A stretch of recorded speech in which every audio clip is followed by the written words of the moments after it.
আচ্ছা, তোমরা কি কখনো ভূত দেখেছো? ভূতে কি তোমাদের বিশ্বাস হয়? আমি কিন্তু সেদিন ভূত দেখেছি। আসসালামু আলাইকুম এভরিওয়ান, কেমন আছেন সবাই? আল্লাহর অশেষ রহমতে আমিও ভালো আছি।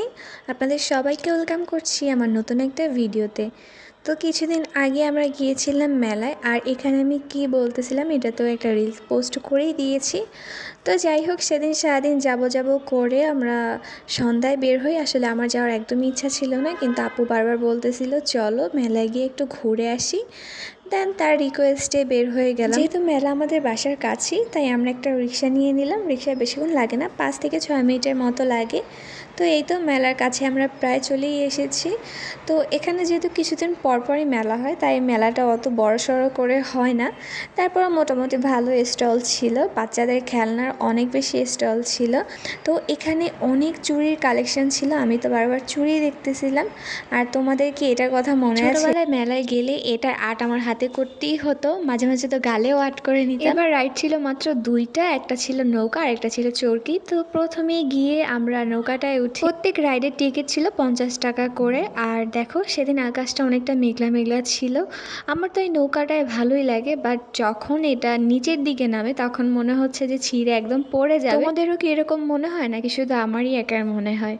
তো যাই হোক, এখানে দেখো অনেক জুয়েলারি আইটেম ছিল। মেলাতে আসলে যা যা বসে আর কি সবই ছিল। ছোটবেলায় কিন্তু মেলা থেকে অনেক রকমের জুয়েলারি কালেক্ট করা হতো, বাট এখন তেমন একটা কেনা হয় না। ঘুরে ফিরে কিন্তু আমি সেই চুড়ির ভিডিওই করতেছি। এখানে অনেক রকমের চুড়ির কালেকশন ছিল, বাট চুড়ি তেমন এখন আর পরা হয় না দেখে চুড়ি আর কেনা হয়নি।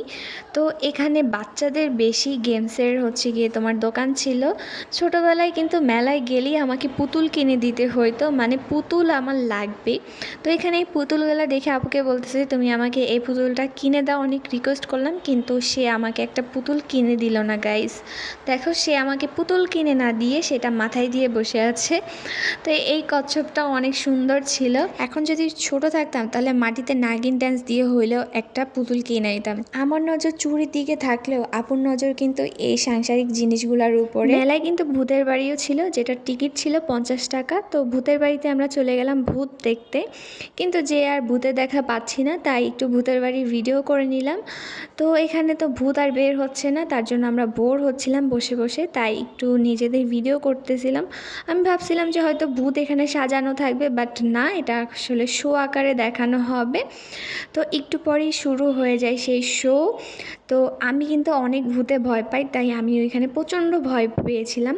জানি এটা মানুষ, তারপরও কেমন জানি একটা ভয় লাগতেছিল। আর জানো, ভূতটা যখন দেখছে যে আমি অনেক বেশি ভয় পাচ্ছি, তখন ভূত বারবার আমাকেই ভয় দেখাচ্ছিল। এমন একটা অবস্থা। আমি তো শোয়ের মাঝখানে আপুকে বলতেছি চলো বের হয়ে যাই, কিন্তু শোয়ের মাঝে তো আর বের হওয়া পসিবল না। দেন শো শেষ হওয়ার সাথে সাথে আমরা ওইখান থেকে বের হয়ে যাই। বের হয়ে কিছু লাড্ডু কিনি, মেলার লাড্ডু আমার খুবই পছন্দ। লাড্ডু কিনে আমরা বাসার উদ্দেশ্যে রওনা দিয়ে দিই। আজকে ভিডিওটা এখানেই শেষ করছি। ভিডিও ভালো লাগলে কিন্তু কমেন্টে জানিও। তো সবাই ভালো থেকো, আল্লাহ হাফিজ।